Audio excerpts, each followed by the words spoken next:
عادت تقارير إعلامية إسبانية بالزمن للوراء للحديث عما وقع للمنتخب المغربي في نسخة روسيا 2018 قبل المباراة التي ستجمع بالماتادور لحساب ثمن نهائي مونديال قطر.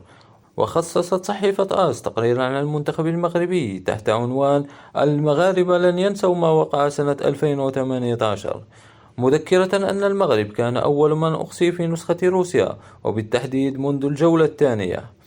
وتعرض المنتخب المغربي حينها لهزيمة أمام إيران في الدقائق الأخيرة بهدف عكسي لعزيز محدوس، قبل أن يتلقى هزيمة أخرى أمام البرتغال ب1-0 ويغادر المسابقة منذ دور المجموعات.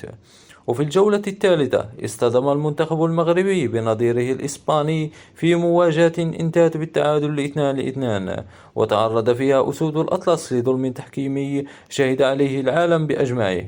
وعادت صحيفة الإسبانية للواقعة مؤكدة أن المنتخب المغربي لن ينسى الظلم التحكيمي الذي تعرض له أمام البرتغال وإسبانيا باعتباره من أسباب إقصائه المبكر من المسابقة.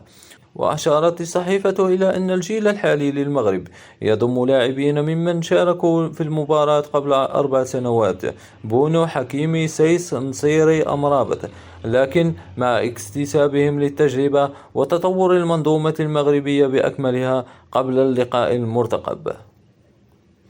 وسيلاقي أسود الأطلس منتخب إسبانيا وصيف المجموعة الخامسة يوم الثلاثاء القادم على الساعة 4 عصرا بتوقيت غرينتش.